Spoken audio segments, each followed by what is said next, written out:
Oke.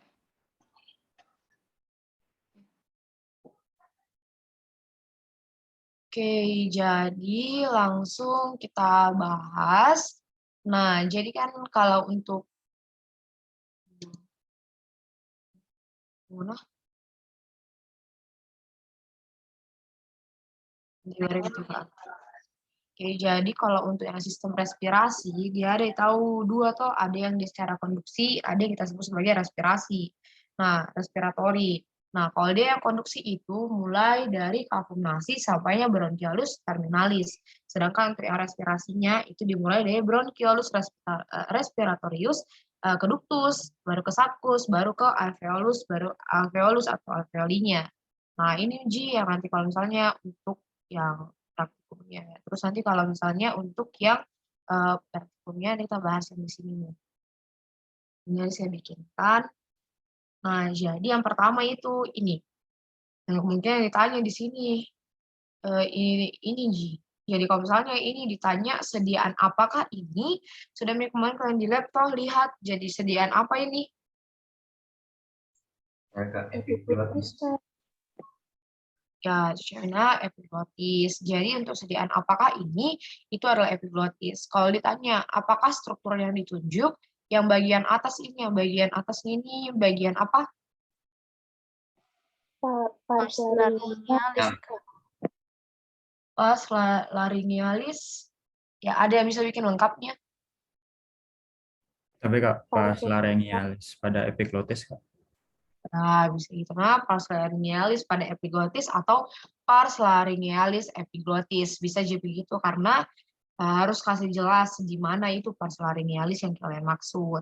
Nah, kemudian yang tengahnya ini ada yang kita sebut sebagai apa yang di tengah? Cartilago elastis pada epiglotis, Kak. Ya, cocok dinamo gitu. Nah, jadi ini adalah cartilago elastis pada epiglotis. Yang di bawah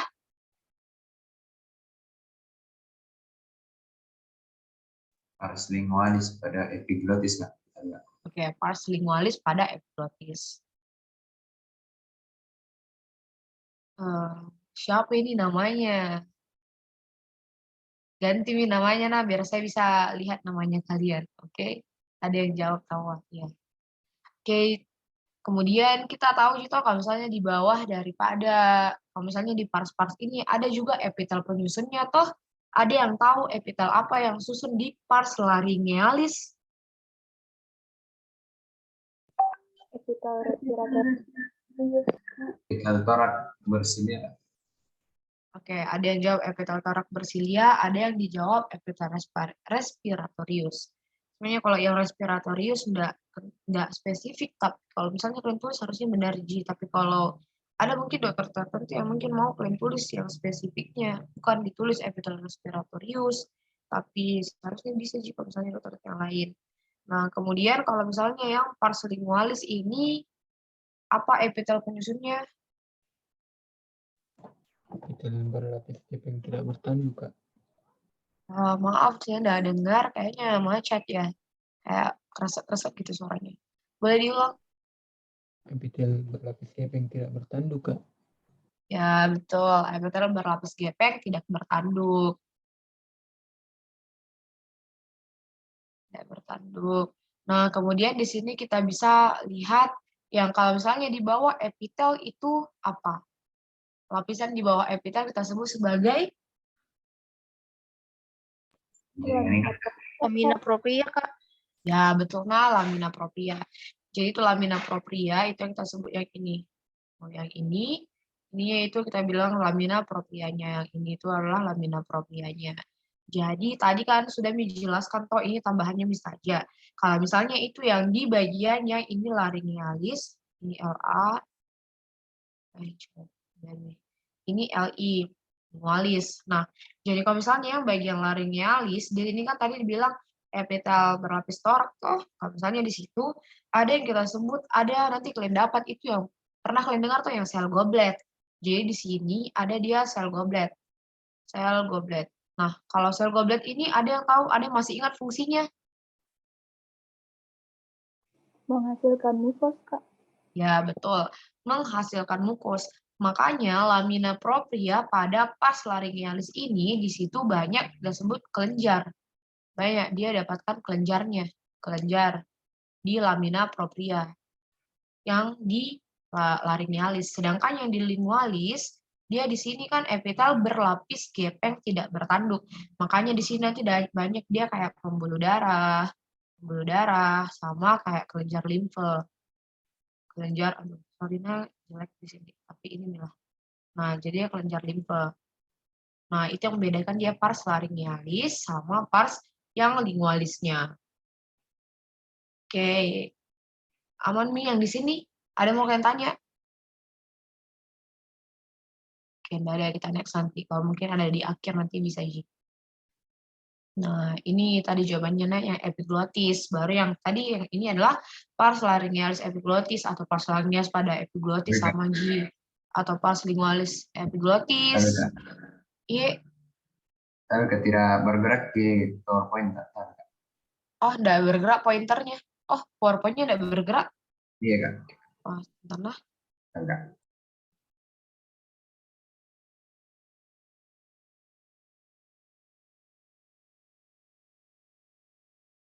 Kalau begini? Tapi sudah bagus nih, Kak. Oke, ini yang dijawabannya lah. Berarti betul yang kalau misalnya ditanya ini sediaannya apa adalah epiglottis. Nah, yang jawabannya tadi apa itu? Saya bikin begini, Minah. Jadi kalian dengarkan supaya bisa melihat jawabannya dari sini. Nah, nanti yang paling atas itu, yang di atas tadi adalah pars laryngealis, epiglottis, atau bisa juga kalian tulis pars laryngealis pada epiglottis sama G, sama dengan yang pars lingualis, sama dengan yang kartilagonya. Nah, kemudian tadi yang ini adalah epitel. Kalau misalnya ditanya epitel apa pada bagian yang ditunjuk yang di bawah, yang kalian sudah tahu yang tebal itu adalah lingualis, dekat ke lingua, dekat ke bagian lidah, lingua. Nah, makanya ini yang tebal. Nah, itu kita sebut sebagai epitel berlapis gepeng tidak bertanduk.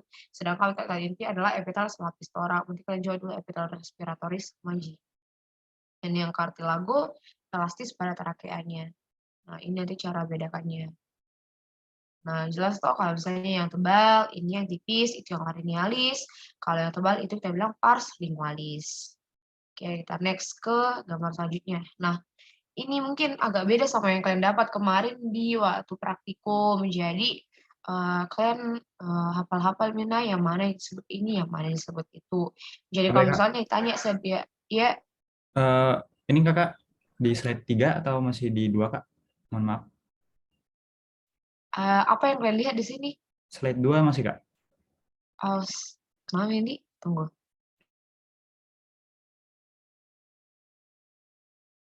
Kalau saya bikin begini bergerak. Kalau saya bikin begini bergerak. Kenapa saya bikin kejawaban? Astaga. Begini bergerak. Tapi Kak, tidak bergerak Kak. Kenapa nih? Kalau ini kalian nampak apa? Kalian lihat apa? Slide 4, Kak. Slide 4 cocok. Berarti sedia. Biar bisa bikin satu-satu nanti nah. Kalau tanya sediaan apakah ini kalian jawab apa? Trakea Kak. Oke, cocok nih trakea. Nah, kalau misalnya apakah struktur yang ditunjuk ini yang atas itu adalah apa?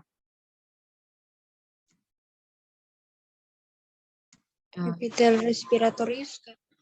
Ya, jangan lupa pada trakeanya nah, karena semua tadi kalian jawab epitel respiratorius tuh, jadi harus dibilang pada apa. Bisa juga dibilang nanti yang epitel berlapis torak atau epitel bertingkat bisa aja. Nah, kemudian yang ini apa?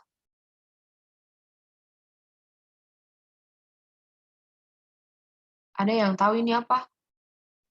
Glandula trachealis Kak. Glandula trachealis. Oke. Ada yang tahu ini jenis kelenjar apa? Kelenjar seromukos Kak. Kelenjar seromukos Kak. Oke, kelenjar seromukos. Kalau kalian masih ingat kelenjar seromukos, apa ada di situ struktur khasnya yang masih kalian ingat? Ada yang masih ingat? Ada struktur khas di kelenjar seromukos. Demyelinagianusi Kak. Demyelinagianusi Kak. Siapa itu yang jawab demyelinagianusi tadi?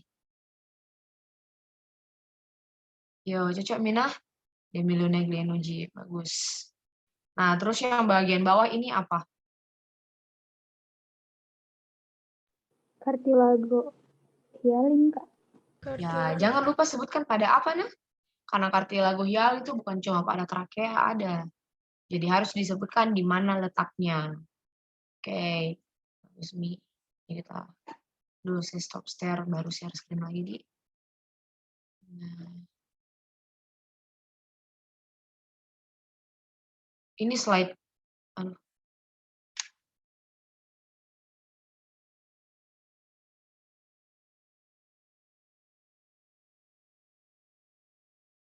Ini slide keberapa kalian lihat? Keempat ya. Kalau ini? Masih 4 ya, Kak. 4, Kak. Kenapa, Di?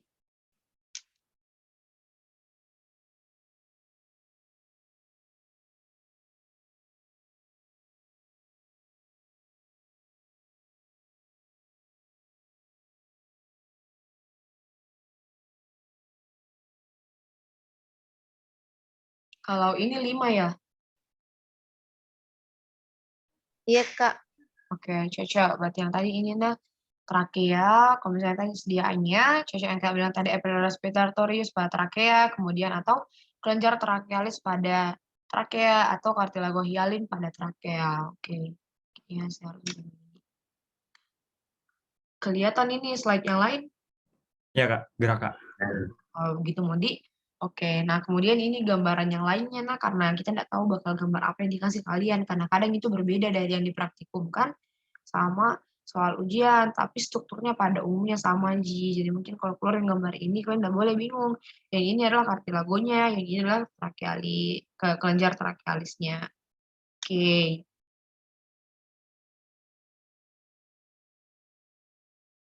Nah, saya ambil gambar yang ini, tapi mungkin agak berbeda sama yang kalian punya pas praktikum. Tapi pada strukturnya kalian harusnya tahu, Ji.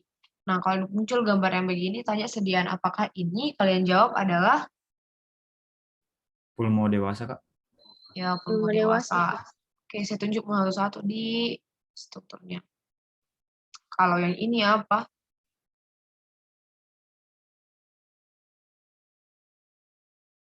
Ada yang tahu ini apa? Alveolus, Kak. Saccus alveolus Kak, pada pulmo dewasa. Oh, enggak ada anonetku. Oh, ada Kak. Oh, oke. Apa ini?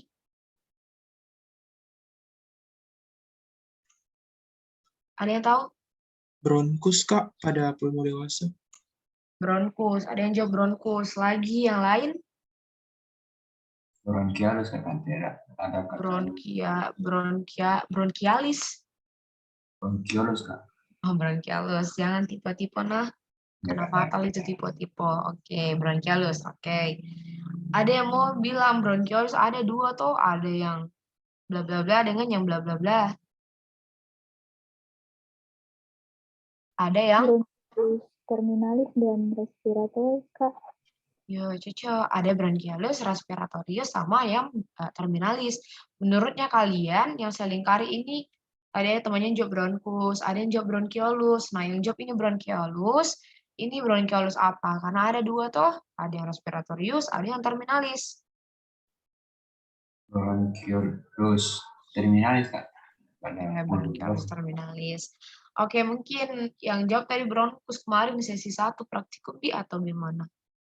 Jadi saya luruskanlah yang ini yang saya tunjuk ini adalah bronchiolus terminalis. Karena ini sudah masuk nih di parenkium daripada parunya. Makanya kalau misalnya kalian masuk sih sudah anatomi toh, hari barusan tadi anatomi toh tanggal 1 atau salah? Ya toh? Enggak, kardio tadi kalian di. Oke, pokoknya kalau sudah masuk tadi di respi. Jadi kan kalian tahu kalau misalnya itu bronkus bercabang, jadi bronki yang masuk paru-paru itu kan cabang-cabangnya nih sudah. Jadi di situ kita potong. Nah, ini adalah bronchiolus. Kalau bronkus itu harusnya kayak besar sekali dan ini kalian lihat toh ciri khasnya dia berliuk-liuk. Ini kayak berliuk-liuk gambarnya kayak begini. Nah, itu ciri khas sekali dari bronchiolus. Nah, jadi ini kita sebut sebagai bronchiolus terminalis. Nah, kemudian Kalau yang ini kita sebut apa? Yang ini.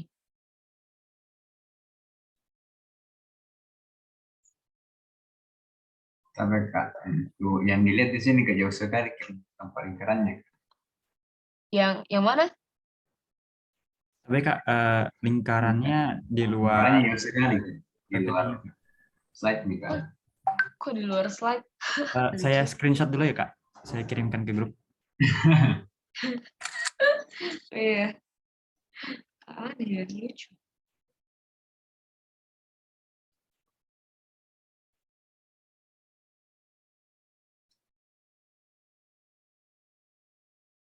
Udah terkirim Kak.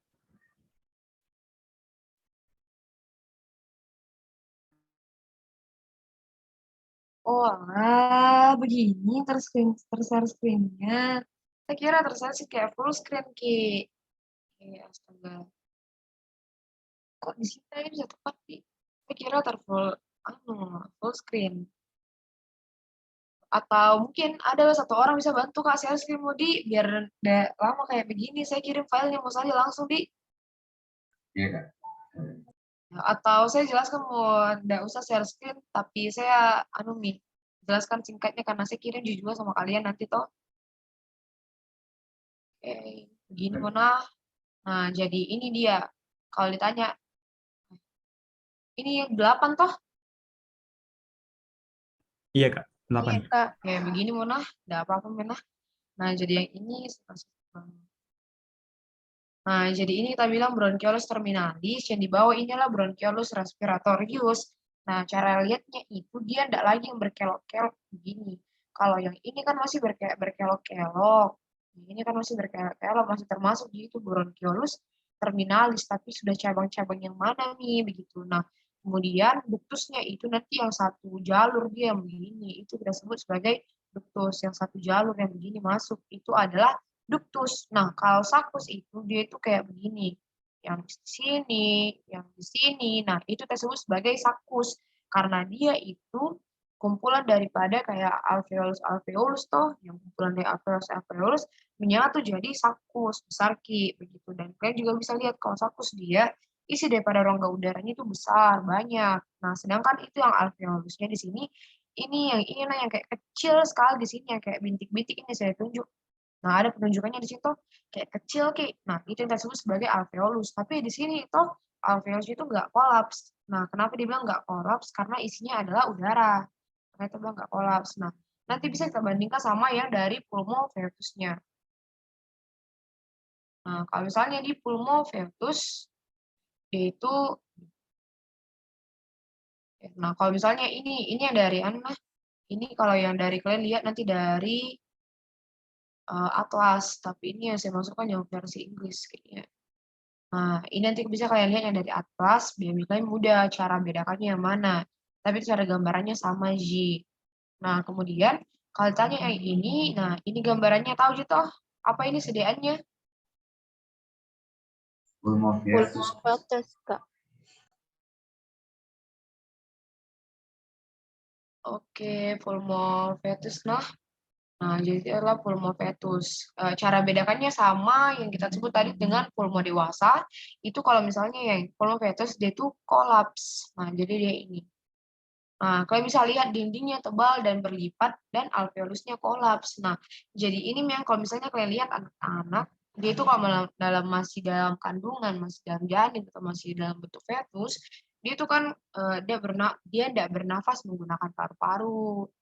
Nah, jadi itu nanti oksigennya itu udah masuk melalui plasenta. Nah, nanti O2-nya itu ditransfer dari plasenta. Makanya dia ini tidak berfungsi toh. Makanya nanti dia ini adalah kayak parenkim jantungnya itu yang kayak berlipat-lipat ini. Dan dia bisa kalian lihat kalau udara di dalam. Jadi kayak yang kolaps, yang alveolusnya kolaps. Nah, makanya ada nanti yang kita sebut sebagai di alveolus itu yang kita sebut sebagai pneumosit 2. Itu yang bikin surfaktan toh. Nah, yang surfaktan itu yang cegah alveolus supaya tidak kolaps. Makanya kalau kalian tahu kenapa anak bayi itu lahir menangis, karena sakit itu mengembang paru-parunya. Yang awalnya kolaps, kalian bayangkan tiba-tiba mengembang. Nah, makanya itu sakit. Itu makanya dia menangis. Bukan karena apa-apa. Karena itu. Oke. Lanjut ke ini. Nah, ini kentara gitu. Kalau ini adalah bronkus. Nah, ini nanti yang biasa ditunjuk itu 3 Ji. Yang kemarin saya ada tambahkan di sini ada yang kita sebut sebagai kelenjar dari di sini ada yang kita sebut kelenjar kelenjar bronkialis. Tapi di gambarnya kemarin kalian tidak kelihatan Ji dan kayaknya tidak bakal ditunjuk. Cuma kalau misalnya siapa tahu masuk tuh dari yang tahu. Nah, jadi ini adalah kelenjar bronkialis tambahan. Kelenjar bronkialis. Nah, kemudian yang ini adalah epitelnya. Nah, kemudian yang ini adalah otot polos. Ini adalah kartilagonya. Nah, yang membedakan ini gambarnya itu bronkus sama bronkiolus. Kalian cara bedakannya nanti bentuknya berliuk-liuk. Ada bentuknya berliuk-liuk itu kalau dia yang bronkiolus. Sedangkan kalau misalnya yang bronkus ini dia bentuknya kayak padat dan ada kartilago hialinnya. Sedangkan pada bronkiolus dia tidak ada lagi kartilago hialinnya dan semakin ke bawah artinya apa? Dari bronkus jadi bronkiolus nanti semakin banyak otot polosnya. Makanya itu lebih banyak nanti otot polosnya di bagian bronkiolus daripada di bagian ini bronkus. Nah, oke, nah itu di sini itu juga mau kalian tunjuk. Ada juga saya jawab juga di PPT selanjutnya. Nah, ini adalah bronkus. Kemudian katanya ini apa? Itulah kartilago hialin pada bronkus. Kemudian yang tadi ini apa? Epitel bertingkat pada bronkus. Sampai ini tadi otot polos. Kayaknya di sini bakal ditanya sediaan Ji, tapi hati-hati saja kalau misalnya menggunakan gambar yang berbeda. Karena ada gambar lain itu di lab banyak gambaran lainnya dari bronkus sama bronkiolus. Jadi kalian harus memang tahu apa ciri khas daripada bronkus, ada kartilagonya. Kalian lihat nanti. Kalau misalnya dia yang bronkiolus, ada dia berliuk-liuk. Ada juga itu di lab gambaran daripada bronkus mirip sekali dengan bronkiolus. Makanya nanti kalian harus cermati yang mana membedakannya dan bagaimana cara bedakannya gitu. Jadi harus memang kalau histo itu banyak-banyak melihat saja. Oke, kita next ke ini. Nah, ini yang kita sebut tadi sebagai bronkiolus. Oke, nah ini kita sebut sebagai bronkiolus. Nah, jadi sediaannya adalah di bronkiolus. Terus kalau misalnya tanya struktur apakah yang ditunjuk, di sini paling mungkin 2 G. Yang pertama itu yang epitelnya yang di sebelah sini, sama otot polosnya. Kalian bisa lihat tuh kayak tebal sekali otot polosnya yang di sini. Nah, dia kayak melingkari yang tadi otot polos, sedangkan kalau ini tadi yang bronkus, dia masih ada struktur-struktur lain, masih ada kartilagonya, masih ada kelenjarnya, sedangkan ini kayak banyak sekali nih, dia otot polosnya. Nah, itu yang membedakan dia dengan bronkus. Nah, dan di sini di bronkiolus juga ada yang disebut sebagai antisel yang tidak bersilia dan yang bersilia. Cuma di sini kita tidak bisa lihat yang mana itu yang bersilia, yang mana tidak, karena tidak ada pembesaran khususnya dan itu kita harus pakai pewarnaan khusus kalau mau lihat itu yang tidak bersilia dan bersilia. Tapi kalian harus tahu kalau misalnya itu yang tidak bersilia, itu yang kita sebut sebagai sel clara. Fungsinya ada yang tahu itu sel clara?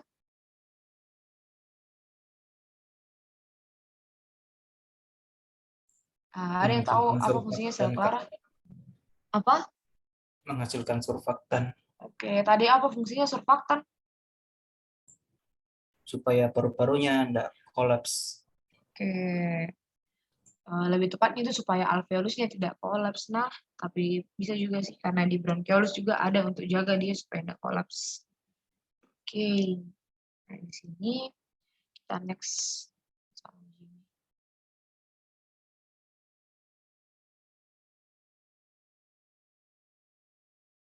Oke, kita next ke yang terakhir karena respi sedikit di jantung nanti yang agak banyak.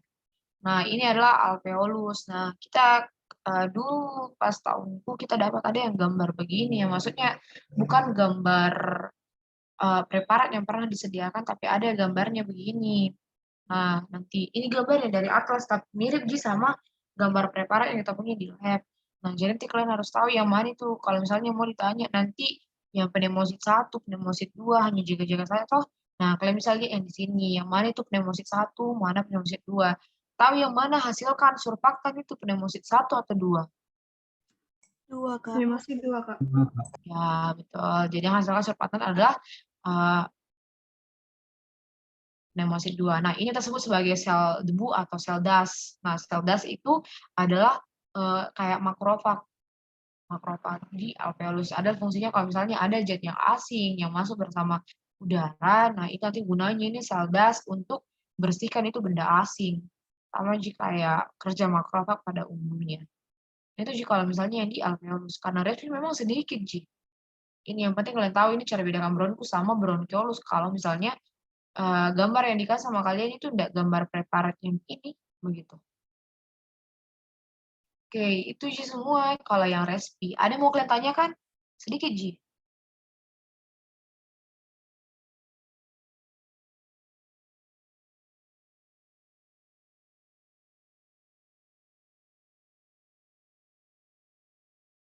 Oke, sedikit juta dan tidak terlalu susah Ji kalau respi karena tidak banyak penunjukannya.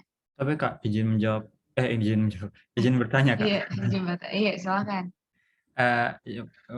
Untuk sediaan trakea Kak, itu kan yang ada yang epitel yang 5 lapis itu Kak, itu biasanya ditanyakan atau enggak nanti apa-apa aja?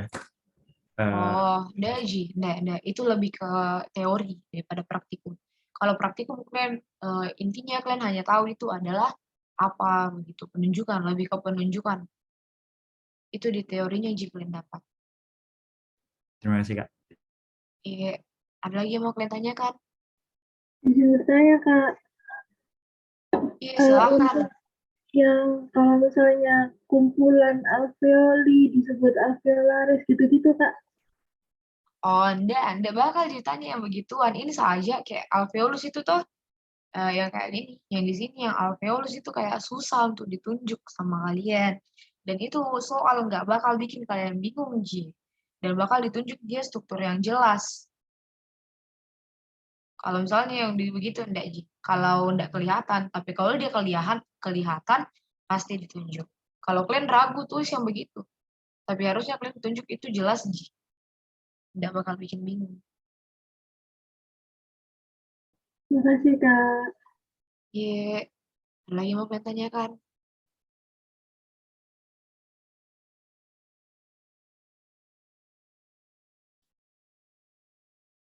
Oke, kalau ada lagi mau kalian tanyakan, mungkin kalian tidak sempat tanya di sini, atau bisa nih kalian PC Kak nanti, atau ya bisa nih hubungi dari grup juga, kalau kalian mau tanya bisa sekali, Ji.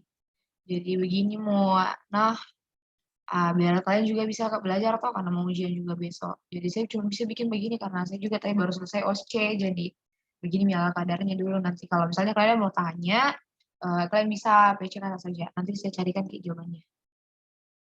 Iya, nanti saya kirimkan Ji ke grup untuk PPT-nya.